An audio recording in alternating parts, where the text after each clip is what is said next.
Hello, this is Arun Pasuparthi again, and I welcome you to the video series of how to crack the OCMJEA exam. I hope you are following the playlist and you have watched the videos that are prior to this video. And in this video, we're talking about the strategy on how to prepare for this exam.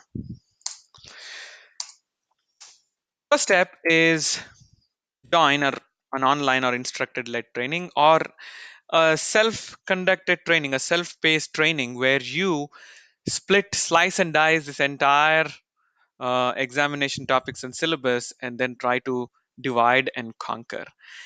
Now, this is most likely covered here because of IT University, and we are offering you free education on this over the YouTube channel.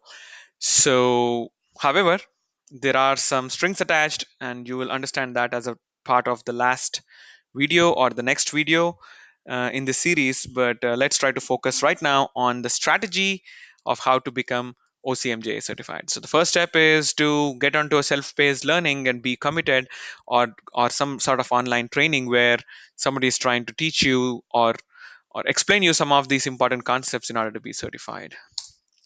The next level is books.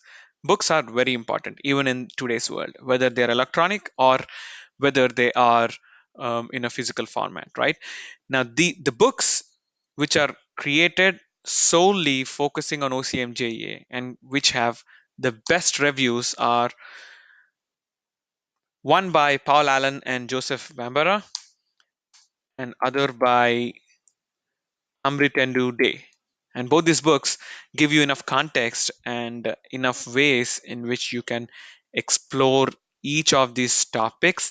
I recommend buying both books or at least renting them on Amazon or trying to download an electronic version if the electronic versions are available at a cheaper price. Okay, along with these two books, you would also need some additional books in order to elaborate specific objectives. Now, if you go to the Oracle's website and land on this certification exam page, Oracle also is giving you some suggestions on how to explore the design patterns, how to understand the anti-patterns, and how to architect systems using Java EE, some of the JMS concepts, some security concepts.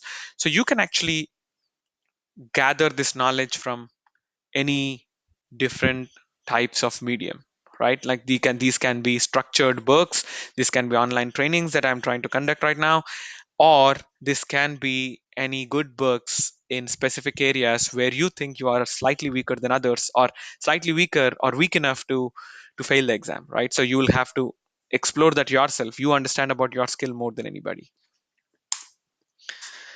Third one is searching. Try to search for information as much as possible in order to get specific details, as long as the requests are very specific in nature. Some of the examination topics, like what not to do when you're writing the essay and what not to do when you're creating your solution for the master assignment. Certain things like in case you rely on a non-Java EE framework, but a very related and a most popular framework like Spring in order to create your solution, I think it is still acceptable. However, you will have to have very strong reasoning on why you would like to use Spring in spite of Java EE6 having all of the Spring like structures. There are several, but at the same time, it will become more and more difficult as Java EE6 comes out of the box with dependency injection and all of these good things that Spring has brought to the forefront in the first place. Now, search for not so easily found topics like anti-patterns. You may not be having a structured book anywhere for that, but there are 10 or 15 anti-patterns which I'm going to cover as a part of this course. And search for those and understand why, how, when of each of those anti-patterns. The next one, the most important step, is to test your skills. Most likely, your brain is going to say that I have researched and read so much, so I'm exam ready. Don't trust your brain in this particular aspect. Trust your brain everywhere else, but not here, because what happens is what happens is your brain kind of I'm sorry, I'm talking too much about your brain, but what's more important is testing your skill before you appear for the exam will act like a security check there itself. It will act like an additional level of assurance that you can provide yourself, that you will confidently go sit in the exam and without any problems, you'll be able to clear the exam. There are several mock exam sites. Java Beat has 12 of them.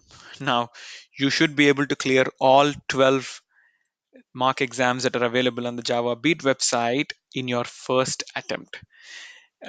If you're not clearing them in your first attempt, that means you will have to go through the concepts again and search for more ways of testing your knowledge. Now, there are a couple of paid websites like Easy Practice Labs and Whiz Labs, which also give you a lot of mock exams. But then I don't think they will be necessary if you have prepared well. However, if you want little more assurance, then both Easy Practice Labs and Whiz Labs have nice reviews on the internet.